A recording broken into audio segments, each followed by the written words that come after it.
చాలా కాలంగా చర్చ జరుగుతున్న జమిలీ ఎన్నికలు ఒక కొలిక్కి వచ్చే అవకాశాలు కనబడుతున్నాయి. ఇప్పుడు జమిలీ ఎన్నికల ప్రతిపాదనకు కేంద్ర కేబినెట్ ఆమోదముద్ర వేసింది. దీంతో జమిలీకి సిద్ధమైపోతున్న కొన్ని రాష్ట్రాలు జమిలీపై దూకుడు మీదున్న ఆంధ్రప్రదేశ్ ఇంకా అనిశ్చితిలోనే ఉండగా తెలంగాణ కూడా ఇంకా మీమాంసగా ఉంది. జమిలీ టార్గెట్గా ఏపీలో కూటమి పాలన కొనసాగుతుందా? అసలు జమిలీతో ఎవరికి లాభం, ఎవరికి నష్టం? తెలంగాణలో పరిస్థితి ఏంటి? జమిలీ వస్తే ఎప్పుడు రానుంది? Let us watch the story.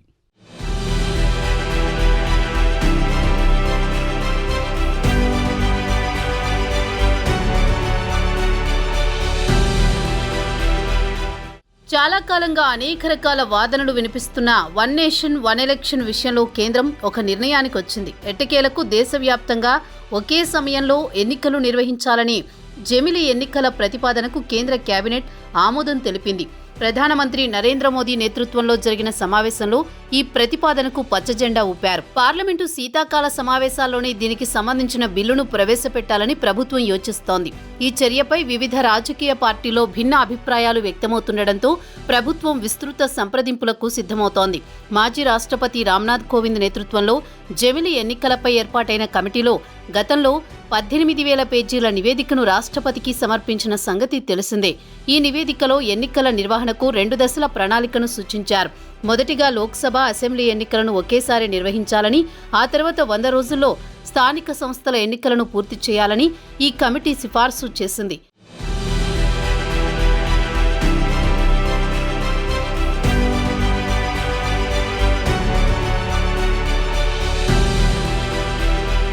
మరోవైపు జమిలీ ఎన్నికల ప్రతిపాదనకు 30కి పైగా రాజకీయ పార్టీలు మద్దతు తెలపగా కాంగ్రెస్ సహా కొన్ని పార్టీలు వ్యతిరేకిస్తున్నాయి.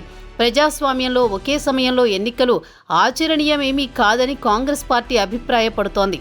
విభిన్న అవసరాలకు అనుగుణంగా ఎన్నికలు నిర్వహించడం అవసరమని, ప్రజాస్వామ్యానికి ఇదే సరైన మార్గమని కాంగ్రెస్ వాదిస్తోంది. ఇప్పటి వరకు జమిలీ ఎన్నికలపై వ్యతిరేకత, మద్దతుపై 2 రకాల చర్చలు కొనసాగుతున్నాయి. బిల్లును జాయింట్ పార్లమెంటరీ కమిటీకి సిఫార్సు చేయాలని ప్రభుత్వం భావిస్తోంది. వివిధ రాష్ట్రాల శాసనసభ స్పీకర్లతో పాటు అన్ని పార్టీల ప్రతినిధులతో ప్రభుత్వం చర్చలు జరిపేందుకు సిద్ధమవుతోంది. జమిలీ ఎన్నికల బిల్లుపై శీతాకాల సమావేశాల్లో కీలక నిర్ణయాలు వెలువడే అవకాశం ఉన్నట్లు తెలుస్తోంది. తరచూ వచ్చే ఎన్నికల కోడ్ వంటి అడ్డంకులు తప్పడం వల్ల అభివృద్ధి కార్యక్రమాలపై ప్రభుత్వాలు దృష్టి సారించవచ్చు. ఎన్నికల వ్యయం, సిబ్బంది వినియోగం, నిర్వహణ భారం తగ్గుతుంది. ఓటింగ్ శాతం పెరుగుతుంది. ఒకేసారి ఎన్నికల నిర్వహణతో ఓటు వేయడానికి ప్రజలు తరచూ వేరే ప్రాంతాలకు వెళ్లాల్సిన అవసరం ఉండదు. ఉత్పాదకత పెరుగుతుందని ప్రభుత్వంతో పాటు బీజేపీ కూడా చెబుతోంది.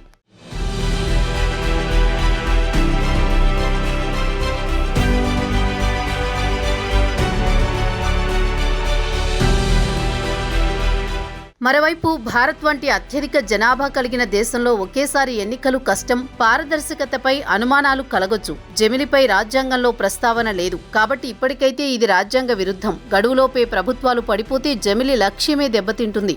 అవిశ్వాసం ఎదుర్కొనే ప్రభుత్వాల విషయంలోనూ ఇది జరగొచ్చు. జమిలీతో జాతీయ పార్టీలకు మేలు జరగొచ్చు. జాతీయ అంశాల ఆధారంగా అసెంబ్లీకి కూడా ప్రజలు ఓట్లేస్తే ప్రాంతీయ పార్టీలు ఎన్నికల్లో దెబ్బతినే ప్రమాదం ఉంది. జమిలీ నిర్వహణకు భారీగా సిబ్బంది, ఈవీఎంలు, వీవీప్యాట్లు అవసరం. దీంతో కొన్ని రాజకీయ పక్షాలు జమిలీ ఎన్నికలకు వ్యతిరేకంగా ఉన్నాయి. మొదట్లో దేశం మొత్తం రాష్ట్రాలతో పాటు లోక్సభకు ఒకేసారి ఎన్నికలు జరిగేవి.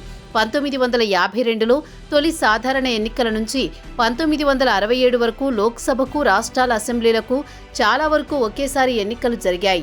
అయితే తర్వాతి కాలంలో సుస్థిర ప్రభుత్వాలు ఏర్పడకపోవడం, గడువుకు ముందే పలు రాష్ట్రాల శాసనసభలను బర్తరఫ్ చేయడం వంటి కారణాలతో జమిలీ ఎన్నికలు పట్టాలు తప్పాయి. దీంతో లోక్సభ, అసెంబ్లీలకు వేర్వేరుగా ఎన్నికలు జరపడం మొదలైంది. జమిలీ ఎన్నికలు జరగాలంటే దాదాపు 18 రాజ్యాంగ సవరణలు, ప్రజా ప్రాతినిధ్య చట్టంలో మార్పులు చేయాల్సిన అవసరం ఉందని కోవింద్ కమిటీ చెప్పింది. ముఖ్యంగా రాజ్యాంగంలోని article 356, article 324, article 83(2), article 172(1), article 83కు సంబంధించి పలు సవరణలు అవసరమని రాజకీయ విశ్లేషకులు అభిప్రాయపడుతున్నారు.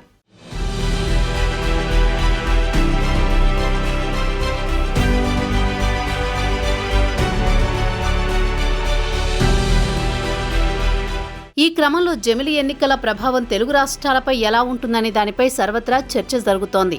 ఈ విషయంలో ఏపీ దూకుడుగానే ఉన్నట్టు తెలుస్తోంది. అధికార టీడీపీ, జనసేన పార్టీలు ఎన్డీఏలో భాగంగా ఉండడంతో జమిలిని వ్యతిరేకించే పరిస్థితి లేదు. పైగా జమిలి ఎప్పుడు వచ్చినా సిద్ధమే అన్నట్లు కూటమి సంకేతమిస్తోంది. ఒకవేళ 2027లో జమిలి ఎన్నికలు వస్తే ఒక 2 సంవత్సరాలు ముందు వచ్చినట్లు అవుతుంది. ఒకవేళ జమిలి ఎన్నికలు 2029 లోక్సభ ఎన్నికలతో పాటు నిర్వహించినా అప్పటికి పూర్తి కాలం అయిపోతుంది. దీంతో ఎలాగైనా సిద్ధంగా ఉన్నట్లు కూటమి నేతలు చెబుతున్నారు. మరోవైపు ఉత్తరప్రదేశ్, పంజాబ్, గుజరాత్, హిమాచల్ ప్రదేశ్, మణిపూర్ రాష్ట్రాలకు 2027లో ఎన్నికలు జరగనున్నాయి. దీంతో అప్పుడే జమిలి ఎన్నికలకు వెళ్లాలని కేంద్రం భావిస్తోంది. ఈ క్రమంలో తెలంగాణలో దీని ప్రభావంపై చర్చ నడుస్తోంది. ప్రస్తుతం తెలంగాణలో కాంగ్రెస్ ప్రభుత్వం ఉంది. రాష్ట్రం ఏర్పడిన తర్వాత 10 ఏళ్లకు అధికారంలోకి వచ్చింది కాంగ్రెస్. దీంతో తక్కువ కాలం పరిపాలనకు ఒప్పుకునే పరిస్థితి కనబడడం లేదు. బీఆర్ఎస్ కూడా సిద్ధాంతపరంగా జమిలికి వ్యతిరేకంగానే ఉన్నా ముందుగా వచ్చే ఎన్నికలకు సిద్ధంగా ఉన్నట్లు తెలుస్తోంది.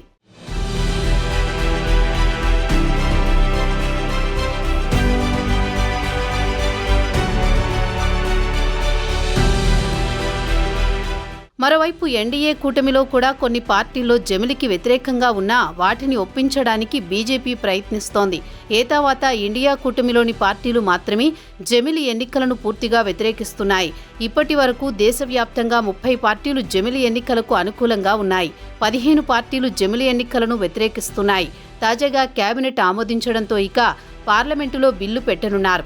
ఈ నేపథ్యంలో 13, 14 తేదీలలో తప్పనిసరిగా సమావేశాలకు రావాలని తమ సభ్యులకు బీజేపీ, కాంగ్రెస్ పార్టీలు విప్ జారీ చేసినట్లు తెలుస్తోంది. చూడాలి మరి ఏం జరుగుతుందో.